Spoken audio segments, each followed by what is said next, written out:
कांवर ले शिव द्वारे माँ। अरे हार चला कोई कांवर ले शिव द्वारे माँ।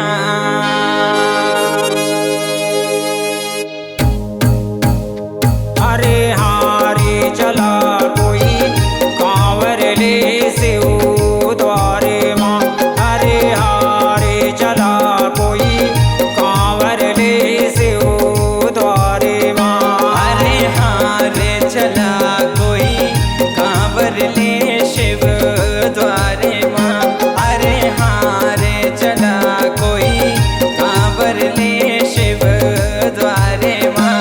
कैसे कांवर ले शिव द्वारे माँ चला कोई कांवर ले शिव द्वारे माँ।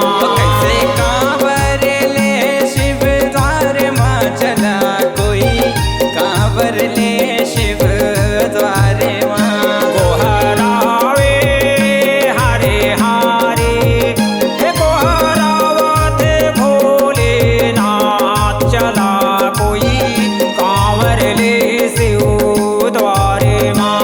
गोहरावे हरे हारे गोहरावत भोलेनाथ चला कोई कांवर ले शिव द्वारे माँ। अरे हारे चला कोई कांवर ले शिव द्वारे माँ। अरे हारे चला कोई कांवर ले शिव द्वारे माँ। कैसे कांवर ले शिव द्वारे माँ गोहरावे हारे गोहरावत भोलेनाथ चला कोई कांवर ले शिव द्वारे माँ। हाँ चला कोई कांवर ले शिव द्वारे माँ। अरे हाँ चला कोई कांवर ले शिव द्वारे माँ। गोहरावे हारे गोहरावत भोलेनाथ चला कोई कांवर ले शिव द्वारे माँ। हाँ चला कोई कांवर ले शिव द्वारे माँ। हाँ चला कोई कांवर ले शिव द्वारे माँ। गोहरावे हारे गोहरावत भोलेनाथ चला कोई कांवर ले शिव द्वारे माँ। हाँ चला कोई कांवर ले शिव द्वारे माँ। अरे हाँ चला कोई कांवर ले शिव द्वारे माँ। हाँ चला कोई कांवर ले शिव द्वारे माँ।